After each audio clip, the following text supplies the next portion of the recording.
RSS के, BJP के मित्र हैं, उनको भी मैं धन्यवाद करना चाहता हूं, क्योंकि एक्चुअली हो क्या रहा है, जितना वो आक्रमण करते हैं उतनी हमको अपनी पोजीशन इंप्रूव करने का मौका मिलता है। एक प्रकार से मैं उनको अपना गुरु मानता हूं कि वो मुझे रास्ता दिखा रहे हैं कि क्या नहीं करना चाहिए, रिएक्ट कैसे करना चाहिए, और अच्छी ट्रेनिंग दे रहे हैं मुझे।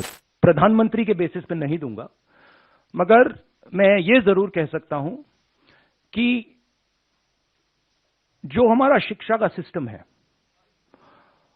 मैं पहले सोचता था कि ये इसमें स्ट्रक्चरल प्रॉब्लम्स हैं, मगर ये अपना काम कर रहा है। आज मैं सोचता हूं कि ये अपना काम ही नहीं कर रहा है। अगर आप समाजवादी पार्टी को देखें तो उनके पास एक नेशनल विचारधारा नहीं है। हिंदुस्तान में जो डर, नफरत, हिंसा फैलाई जा रही है, उसके खिलाफ ये यात्रा है, और मुझे लगता है कि काफी सक्सेसफुल यात्रा रही है अभी तक। बेरोजगारी का मुद्दा भी है, महंगाई का मुद्दा भी है, और जो हिंदुस्तान में इनकम इनइक्वालिटी आ रही है, चुने हुए लोगों के पास अरबों रुपए और बाकी हिंदुस्तान के पास कुछ नहीं। मेरे जो आरएसएस के, बीजेपी के मित्र हैं, उनको भी मैं धन्यवाद करना चाहता हूं, क्योंकि एक्चुअली हो क्या रहा है, जितना वो आक्रमण करते हैं उतनी हमको अपनी पोजीशन इंप्रूव करने का मौका मिलता है। तो मैं चाहता हूं, और मैं सीरियसली बोल रहा हूं, मैं चाहता हूं कि वो थोड़ा और जोरों से करें और अग्रेसिवली करें, तो कांग्रेस पार्टी को और हमें, मतलब अपनी जो आइडियोलॉजी है वो अच्छी तरह समझ आए। एक प्रकार से मैं उनको अपना गुरु मानता हूं। हमें प्लानिंग करनी है कि यात्रा के बाद क्या करेंगे। काफी लोगों ने कहा है ईस्ट वेस्ट यात्रा, कोई और कुछ और कह रहे हैं, और मैंने उनको जवाब दिया, देखिए ये जो हमारी यात्रा है, ये हमें कुछ बताने की कोशिश कर रही है, ये हमें कुछ बोल रही है, और अगर हम उसको सुने बिना कुछ और काम करना शुरू कर दें कि भैया देखो यात्रा के बाद क्या होगा, तो एक प्रकार से ये जो हिंदुस्तान की आवाज है उसका अपमान है। तो मैं वो नहीं करना चाहता हूं। रही बात विपक्ष की, मैं जानता हूं कि विपक्ष के नेता सारे के सारे हमारे साथ खड़े हैं, और वो मतलब वो क्लियरली हमें मालूम है। बट आज के हिंदुस्तान में कंपल्शंस भी होते हैं, पॉलिटिकल कंपल्शंस होते हैं, दूसरे कंपल्शंस होते हैं। तो मैं उस पर कमेंट नहीं करना चाहता हूं कि क्यों आ रहे हैं, क्यों नहीं आ रहा है, कौन आ रहा है, कौन नहीं आ रहा। बस मैं ये कहना चाहता हूं कि भारत जोड़ो यात्रा के दरवाजे, जो भी भारत को जोड़ना चाहता है उसके लिए खुले हैं। मगर बहुत सारे लोग हैं, और उसमें से अखिलेश जी हैं, मायावती जी हैं, बहुत सारे लोग हैं जो मोहब्बत का हिंदुस्तान चाहते हैं, मैं जानता हूं, नफरत का हिंदुस्तान नहीं चाहते हैं। तो रिश्ता तो है उनके साथ, आइडियोलॉजिकल रिश्ता, और भारत जोड़ने का और नफरत को मिटाने का रिश्ता है। सबसे पहले मेरा लक्ष्य हिंदुस्तान को एक ऑल्टरनेटिव विजन देने का है, ऑल्टरनेटिव दृष्टिकोण देने का है, एक नया तरीका देने का है। सरकार की कमियां हैं, उसमें मैं आपको बता सकता हूं, बेरोजगारी, इकोनॉमिक मिसमैनेजमेंट, नोटबंदी, गलत जीएसटी, चाइना, ये कमियां हैं, गलतियां की हैं। मगर मेरी अप्रोच यात्रा के साथ यह है कि हम हिंदुस्तान को एक सोचने का, जीने का नया तरीका देने की कोशिश कर रहे हैं। तो अगर आप डिटेल चाहते हैं तो आप मुझसे पूछिए, चाइना के बारे में पूछिए, शायद आप वो ना पूछें, पता नहीं, बाकी चीजों के बारे में पूछ सकते हैं, बट ब्रॉडली ये है, भारत जोड़ो यात्रा कर रहा हूं, ठीक है। अब सरकार चाहती है कि मैं बीपी गाड़ी में भारत जोड़ो यात्रा करूं। कहते हैं आपका प्रोटोकॉल है कि आप हमें तंग मत करो, आप बुलेट प्रूफ गाड़ी में बैठ के कन्याकुमारी से कश्मीर तक चलो। अब यह मेरे लिए तो एक्सेप्टेबल नहीं है। अब यात्रा में आप मुझे समझाइए, भारत जोड़ो यात्रा में मैं बीपी गाड़ी में कैसे बैठूं? अच्छा, जब उनके नेता, उनके सीनियर नेता बीपी गाड़ी से बाहर आ जाते हैं तो फिर कोई चिट्ठी नहीं जाती। उनके नेताओं ने रोड शो किए हैं, खुली जीप में गए हैं, उनके ही प्रोटोकॉल के खिलाफ है ये वो मुझे लिख रहे हैं कि भैया आप बीपी गाड़ी से निकल गए। तो उनके लिए प्रोटोकॉल अलग, मेरे लिए प्रोटोकॉल अलग। ये सवाल आपको खारगे जी से पूछना होगा कि नेशनल लेवल पे कांग्रेस पार्टी की पेंशन स्कीम पे क्या स्ट्रैटेजी है। मगर जनरली कांग्रेस पार्टी का स्ट्रक्चर है कि भाई अगर राजस्थान करना चाहता है और हरियाणा हिमाचल करना चाहता है तो उनको करने दो। हम वीटो पावर मेंटेन करते हैं कि अगर बिल्कुल कुछ गलत कर रहे हैं तो फिर हम उसको चेक करते हैं, बट नॉर्मली हम इंडिपेंडेंटली करने देते हैं।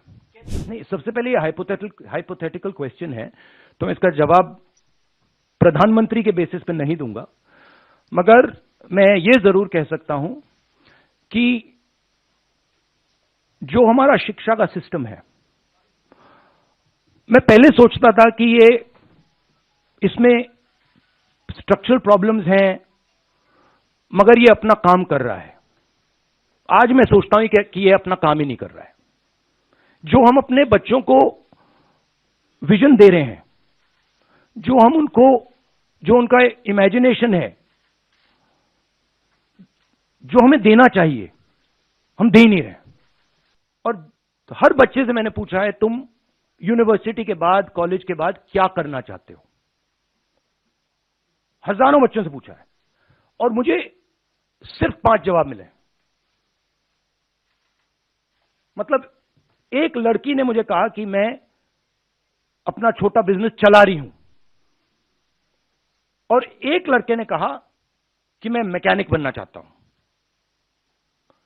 बट 99.9% लोग कह रहे हैं मैं लॉयर, डॉक्टर, इंजीनियर, आईएएस, जज। मतलब हमारा एजुकेशन सिस्टम हमारे बच्चों को कह रहा है कि जिंदगी में तुम्हारे पास 5 काम है। और रियलिटी ये है, रियलिटी सच्चाई ये है कि ये सब बच्चे इंजीनियर नहीं बन सकते, डॉक्टर नहीं बन सकते, लॉयर नहीं बन सकते। तो ये झूठ है। तो हम अपने बच्चों को झूठ बोल रहे हैं, और जो न्यू एजुकेशन पॉलिसी वो तो बिल्कुल दूसरे डायरेक्शन में जा रही है। तो पहली ये बात है। दूसरी बात, ये खुले तरीके से बोल दूं तो ये रेंट सीकिंग नेशन है, इसे प्रोडक्शन नेशन बनना चाहिए। फर्क है। ये जो देश है, जो प्रोड्यूसर है, जो प्रोडक्शन करता है, जिसके पास स्किल है, चाहे वो किसान हो, चाहे वो मैकेनिक हो, चाहे वो बढ़ई हो, मोची हो, नाई हो, जो भी हो, जिसके पास स्किल है, सबसे पहले उसकी मदद नहीं करते हैं। तो दूसरी बात, उसकी स्किल को डिस्ट्रॉय करने की कोशिश करते हैं, और उसको मतलब जो उसकी स्ट्रेंथ है उसको मार मार के उससे निकाल देते हैं। और बिना स्किल की रिस्पेक्ट किए ये देश कभी अपने युवाओं को रोजगार नहीं दे सकता है। सिंपल बात है। तो दूसरी चीज ये है। तीसरी चीज है कि, और ये मैं थोड़ा जो बॉर्डर पे हो रहा है उसके बारे में कहना चाहता हूं। जो देश में हिंसा है, नफरत है, केओस है, इसका असर, इसका इफेक्ट दूसरे देश देखते हैं और उसका फायदा उठाते हैं।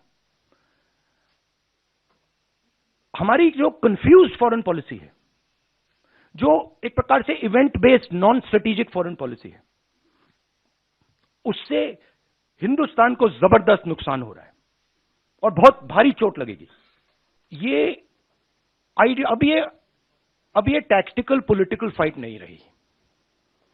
मतलब कि उसमें एक ग्रुप वहां आ जाए और एक ग्रुप मिलके बीजेपी को हरा दे। अब वो गाड़ी गई। क्यों? क्योंकि हिंदुस्तान का जो पूरा इंफ्रास्ट्रक्चर है, इंस्टीट्यूशनल फ्रेमवर्क जो है, अब वो एक विचारधारा के हाथ में है। ठीक है? और अब वो हिंदुस्तान की पॉलिटिकल स्पेस को पूरी तरह से डोमिनेट कर रहे हैं। अब उनको हराने के लिए एक विचारधारा की जरूरत होगी। और मैं ऑपोजिशन की बहुत रिस्पेक्ट करता हूं और ऑपोजिशन के लोग मुझे बहुत अच्छे लगते हैं, और मगर मैं ये कहना चाहता हूं कि अगर आप समाजवादी पार्टी को देखें तो उनके पास एक नेशनल विचारधारा नहीं है।